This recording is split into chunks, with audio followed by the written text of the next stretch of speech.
Welcome to study channel. मेरा नाम है मोहम्मद कैसर। आज बहुत सारे छात्र पहुंचे हुए थे उत्तर प्रदेश माध्यमिक शिक्षा सेवा चयन बोर्ड पर। छात्रों की मुलाकात हुई यहां पर चयन बोर्ड के उप सचिव श्री नवल किशोर जी से।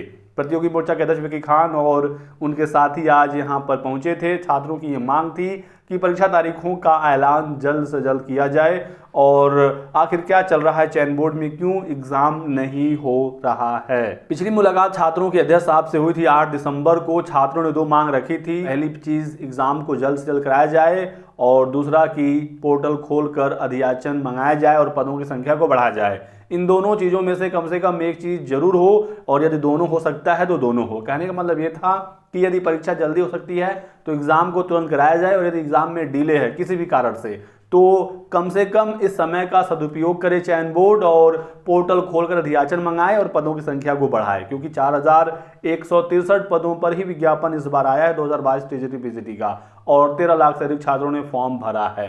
फॉर्म की जो फीस इकट्ठा हुई है चयन बोर्ड के पास वो लगभग 1 अरब है। 1 अरब है, ये आप सुनिए, करोड़ की बात नहीं हो रही है, अरब की बात हो रही है।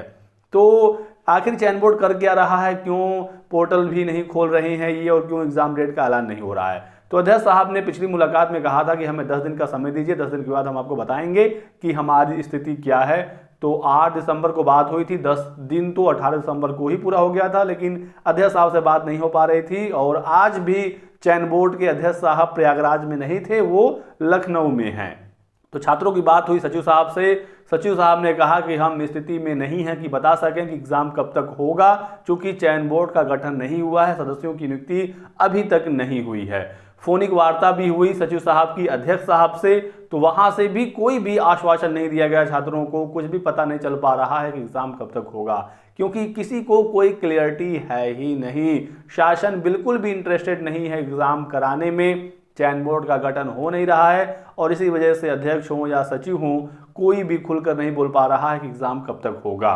तो एक चीज तो दोस्तों बिल्कुल क्लियर हो गई है कि एग्जाम अब आपका हाल फिलहाल में नहीं होने वाला है। जनवरी फरवरी छोड़िए, मार्च अप्रैल तक एग्जाम होने के आसार नहीं दिख रहे हैं। अप्रैल में अध्यक्ष साहब रिटायर हो रहे हैं, आपको पता ही है, फिर अध्यक्ष की नियुक्ति में समय लगेगा और ऐसे में नए आयोग के भी गठन की खबरें लगातार आ रही हैं। तो अब चांसेस हैं कि नए आयोग से ही आपकी परीक्षा कराई जाएगी। और बहुत सारे छात्र ये भी पूछ रहे थे कि क्या नए आयोग से एग्ज़ाम होगा तो कुछ बदलाव हो जाएगा, क्या वर्तमान विज्ञापन रद्द करके नया विज्ञापन जारी होगा। तो ऐसा कुछ नहीं होगा। जो विज्ञापन जारी हो गया इसी नियमावली से नया आयोग आपकी परीक्षा करा सकता है यदि नए आयोग की गठन कर ली गई तो एग्जाम में डिले होना तय है। और छात्रों ने यह भी कहा कि जब आवेदन लिए गए तब भी चयन बोर्ड के पास सदस्य नहीं थे।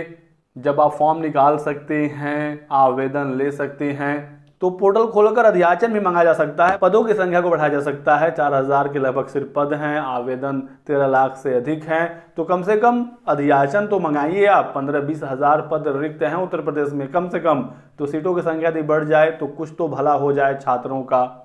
इस पर भी कोई भी स्पष्ट जवाब नहीं दिया गया। छात्रों ने जब पूछा एग्जाम कब तक होगा तो इस पर भी कोई स्पष्ट जवाब नहीं दिया गया। जल्दी छात्रों की कोशिश है अध्यक्ष साहब से एक बार फिर से मिलने की। देखते हैं कब तक ये मुलाकात हो पाती है। छात्र एक बड़ा धरना प्रदर्शन भी करने की तैयारी में है चयन बोर्ड पर। बाकी आगे जो भी अपडेट्स और जानकारी निकलेगी आपको सूचना दिया जाएगा। जो आज की जानकारी थी मैंने आपको दे दी। आप लोग दोस्तों लगातार पढ़ते रहिए यदि आपको नौकरी लेनी है, क्योंकि एग्ज़ाम तो होना ही है, देर सवेर आपकी परीक्षा कराई ही जाएगी, चाहे वर्तमान आयोग से या नए आयोग से। जिनकी तैयारी होगी उनकी नौकरी भी यहाँ पर लगेगी। बाकी आगे की अपडेट्स पाने के लिए आप हमारे साथ जुड़े रहें। वीडियो को लाइक और चैनल को सब्सक्राइब कर दीजिएगा ताकि आपको इसी प्रकार की सभी लेटेस्ट और ऑथेंटिक इन्फॉर्मेशन मिलती रहे। Thanks for watching.